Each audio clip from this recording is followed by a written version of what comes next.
students, and welcome to our Health 9 class. For this quarter, we are going to talk about the prevention of substance use and abuse. The first topic is the common concepts in drug education. The first common concept is drugs. Drugs are any substances or chemicals which when taken into the body either through nasal, oral, transdermal, or intravenous way have psychological, emotional, and behavioral effects on a person. Example of nasal drug is a spray used to cure something. For oral drug, we have solid tablets, capsules, chewable tablets, or lozenges to be swallowed whole or sucked on, or as drinkable liquids such as drops, syrups, or solutions. Transdermal drug delivery involves drug diffusion through distinct layers of the skin into systemic or blood circulation to provoke therapeutic effect. Transdermal patches is an example. It delivers drugs topically where they are absorbed by the skin and into the bloodstream.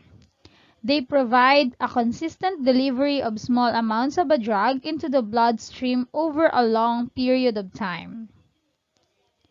Intravenous way is existing or taking place within or administered into a vein or veins. This means they are sent directly into your vein using a needle or tube. So these are the difference between nasal, oral, transdermal, or intravenous way. Second is drugs of abuse. Drugs of abuse are drugs commonly abused by users.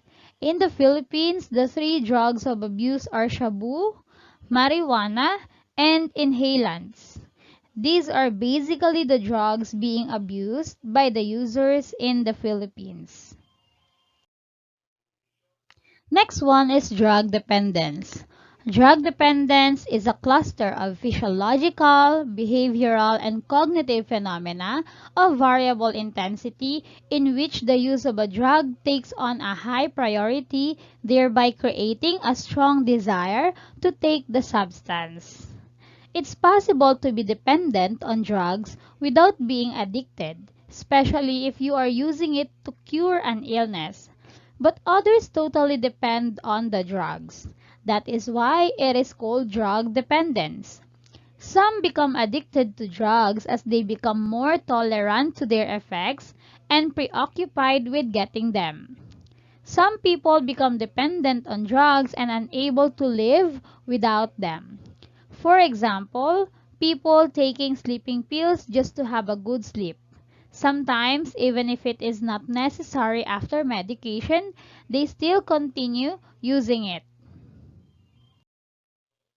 Next one is drug misuse. Drug misuse is the use of a substance incoherent or inconsistent with the prescribed dosage or frequency of use. Misuse of prescription drugs means taking a medication in a manner or dose other than prescribed as they think it could make them heal as easy as they could. Another thing is taking someone else's prescription because they do not want to go to the hospital on their own. If they know someone who is experiencing the same symptoms, they would also ask for the prescription of that person. Others are taking drugs to feel euphoria or pleasure or excitement and intense feelings of well-being and happiness. This is why we have the term drug misuse. Next one is drug abuse. Drug abuse is the use of a substance for non-medical purposes. Abuse leads to organ damage like brain damage and liver damage, addiction, and troubled behavioral patterns. When you are addicted to drugs, you cannot resist the urge to use them, no matter how much harm the drugs may cause. Next one is drug tolerance. Drug tolerance is the condition of the body to adapt to the effects of substances to the body, thus requiring an even larger amount of the substance to experience the same physiological and mental effect experienced when taking the smaller dosage. Tolerance is actually common. It can develop when your body is regularly exposed to a medication.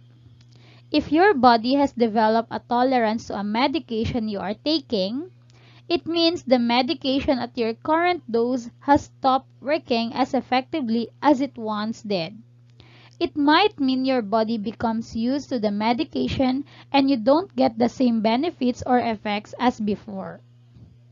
So these are the common concepts of drugs. We have drugs, drugs of abuse, drug dependence, drug misuse, drug abuse, and drug tolerance. Let's talk about now the risk and protective factors for drug use, misuse, abuse, and dependence. The use, misuse, and abuse of drugs are the result of various factors surrounding a person. These factors either increase or decrease the possibility of a person to use drugs. Now, what are the risk factors and protective factors?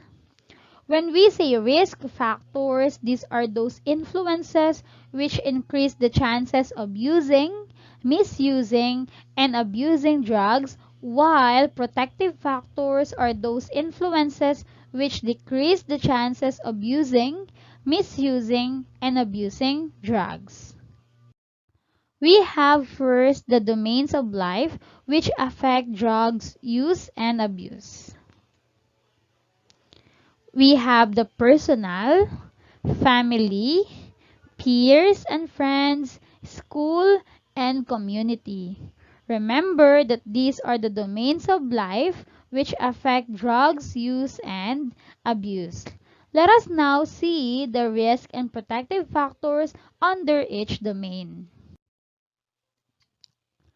For personal, we have the risk factors such as use of drugs at an early age, risk-taking behavior, experimentation, poor social skills and interaction, childhood problems, and feelings of isolation. For the protective factors under personal, we have self-control behavior, good reasoning skills, excellent social skills, positive interaction with people, and sense of belonging. The next domain is family. The risk factors under the domain family are history and patterns of drug use, attitudes toward drug use, poor parenting and child rearing, inconsistent family riles, poor family values, and poor family ties.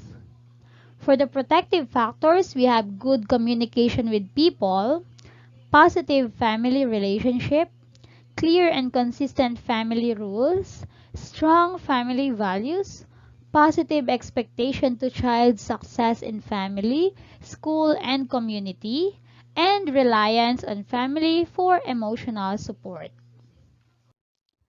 Next domain is peers and friends. The risk factors are association with peers and friends known to use gateway drugs. When we say gateway drugs, these are the cigarettes and alcohol, and preference to stay with peers and friends than with family. For the protective factors, we have association with peers and friends who do not use gateway drugs, formation of friendships, reliance on friends for emotional support, and inviting friends at home to know the family. Next one is community. Community's risk factors are easy access to gateway drugs, poor community organization and neighborhood relationship, poor implementation of community laws, and negative attitudes which favor drug use. For the protective factors, we have strong community relationships, active and positive community programs, projects, and activities for the youth, positive attitude which combat drug use, and strong community advocacy against drugs. For the school, we have the risk factors such as poor academic performance, lack of commitment to studies, poor attendance in school, and involvement in fights and conflicts. Under the protective factors, we have good to excellent academic performance, joins extracurricular activities and school organizations, and show interest in attending classes. These are the risk and protective factors under each domain. Remember that we have personal, family, peers and friends, school and community, and these are the domains of life which affect drugs use and abuse. Let's now go to the sixth classification of drugs of abuse. When we say drugs of abuse, these are the drugs which are improperly used by the users. The Dangerous Drugs Board or DDB listed three major drugs of abuse in the Philippines. We have the methamphetamine hydrochloride or also known as shabu, cannabis sativa or also known as marijuana, and inhalants or better known as solvents. First, we have gateway drugs. Gateway drugs are legal drugs that a non-drug user might try, which can lead him or her to more dangerous drugs such as marijuana and shabu. Teenagers who engage in early smoking and drinking have higher chance of using and experimenting with dangerous drugs of abuse. When we say gateway drugs, these are introductory habit-forming substances that give way to more severe drug use down the road. These are typically milder, fairly accessible substances. For example, we have the alcohol or marijuana. These are first used in adolescence or young adulthood. So these are very common for students. These easy to get, easy to use drugs familiarize young users or students with first feelings of intoxication. This is what it looks like if the person is smoking or drinking alcohol too much. Next to gateway drugs, we have the depressant drugs. Depressant drugs slows down a person's central nervous system, such as brain, spinal cord, or nerves. Doctors commonly prescribe depressants to help people who have anger management issues, stressed, or tense. Depressants relax muscles and nerves, and these drugs make patients feel sleepy and lightheaded. We have here the examples such as alcohol, barbiturates, and tranquilizers. Depressant drugs are sometimes called downers. I repeat, it is sometimes called downers. These drugs come in multicolored tablets and capsules or in liquid form. Some drugs in this category are known as major tranquilizers or antipsychotics, as they are supposed to reduce the symptoms of mental illness. Next to depressant drugs, we have stimulant drugs. Stimulant drugs speed up a person's central nervous system. Actually, it has the opposite effect of depressants. It makes a person's energy high. The side effects are depression and tiredness. Example for stimulant drugs are amphetamines or known as shabu, caffeine, nicotine, and cocaine. If the present drugs are sometimes called downers, stimulant drugs are sometimes called uppers, temporarily increase alertness and energy. Prescription stimulants come in tablets or capsules. When abused, they are swallowed, injected in liquid form, or crushed and snorted. Okay, I repeat that these drugs can make a person feel more awake, alert, confident, or energetic. But for its side effects, we have depression and tiredness. Next to stimulants, we have narcotics. Narcotics are drugs which relieve pain and induce sleepiness. These are prescribed to patients with mental disorders or with patients dealing with severe pain like cancer. These drugs are illicit and dangerous if taken. We have cocaine, heroin, and marijuana as examples under narcotics. Remember that narcotics are a type of drug that have the potential to be addictive. Because of their addictive potential, this type of drug should only be used according to a doctor's specific prescription. Any other type of use is considered abuse and can lead to addiction and other possibly life-threatening conditions. Next one is hallucinogens. Hallucinogens are drugs which distort reality and facts. This affects all senses, making a user feel, hear, or see things that don't really exist in the time being. Hallucinogens are a diverse group of drugs that alter a person's awareness of their surroundings as well as their own thoughts and feelings. Hallucinogens can cause hallucinations or sensations and images that seem real though they are not. Next one is inhalants. Inhalants are found in ordinary household chemical products and anesthetics such as acetone, rugby, spray paints, cleaning fluids, and air conditioner fluids. These are readily available and accessible to young children. Inhalant toxins are similar to those of alcohol. The only difference is the foul smell. Abuse can lead to delusions, brain damage, liver damage, comatose, and death. Although other substances that are misused can be inhaled, the term inhalants refers to the various substances that people typically only or take only by inhaling. The given examples are already told. Last to talk about is the myths and misconceptions about drugs of abuse. These are beliefs of some people, but in reality, it is not true.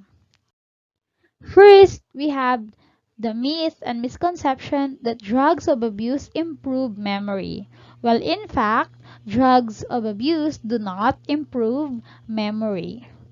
Another myths and misconceptions that we have is drugs of abuse help in the digestion of food. While in fact, drugs of abuse do not help in the digestion of food. Next one is that drugs of abuse make a person bold and brave, they said. But in fact, drugs of abuse place a user in a dangerous and life-threatening situation. Another myth and misconception is that drugs of abuse remove life's problems and worries. Well, in fact, drugs of abuse worsen life's problems and worries. Last, for the myths and misconception is that drugs of abuse heat up the body. Well, in fact, drugs of abuse do not heat up the body.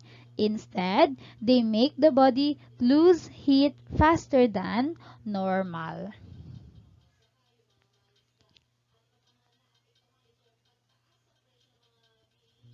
And that's it for our lesson in health. Thank you and see you again on our next video.